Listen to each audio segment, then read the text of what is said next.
গুরুর চরণে প্রণাম জানিয়ে শুরু করছি ভাগবত কথা। রাজা পরীক্ষিত একদিন মৃগয়া করতে গিয়েছেন বনে। তো রাজা পরীক্ষিত যখন খুব তৃষ্ণার্ত হয়ে পড়েছেন, তো অদূরে দেখছেন একজন মুনি বসে ধ্যান করছেন। তো রাজা পরীক্ষিত সেই সৌমিক মুনির কাছে গিয়ে জল চেয়েছে। তো মুনি ধ্যান করছে, সে জল দেবে কি করে?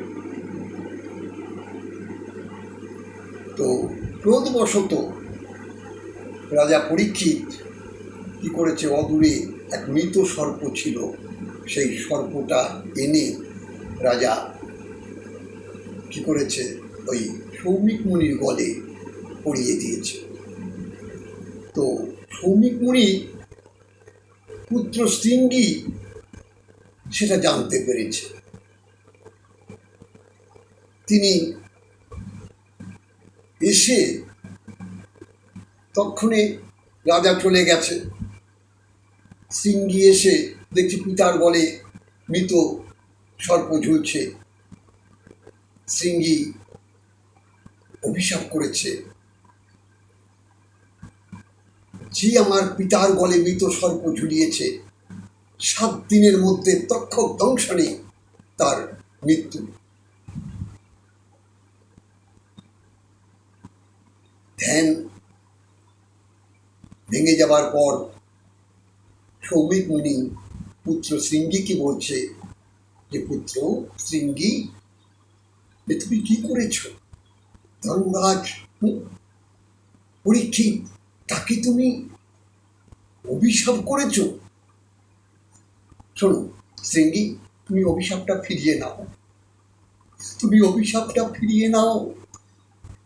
ধর্মরাজ পরীক্ষিত, তাকে তুমি এইভাবে অভিশাপ করো না। শৃঙ্গী বলছে, পিতা, যে আমার পিতার গলে মৃত সর্প ঝুলিয়েছে, আমি তাকে অভিশাপ যখন করেছি, 7 দিনের মধ্যে তক্ষক দংশনে, তার সর্প দংশনে তার মৃত্যু অনিবার্য। আমি অভিশাপ ফিরিয়ে নিতে পারব না। কি বলছো পুত্র? শৃঙ্গী কিছুতেই অভিশাপ ফিরিয়ে নিলেন না। তিনি রাজা পরীক্ষিতকে অভিশাপ করলেন। যাই হোক, অভিশাপ কাউকে করতে নেই, তথাপিও পিতার অপমান সহ্য করতে না পেরে অভিশাপ করেছে। যাই হোক, আপনারা ভাগবত কথা, অমৃত কথা, কৃষ্ণ কথা শুনতে থাকুন আর হৃদয়ে প্রেমে আনন্দে একেবারে পুলকিত হয়ে যান। আপনারা ভালো থাকুন, মঙ্গলে থাকুন। ঈশ্বর আপনাদের মঙ্গলময় মঙ্গল করুন। জয় রাধে, জয় নিতাই। আজ এখানেই বিশ্রাম দিলাম।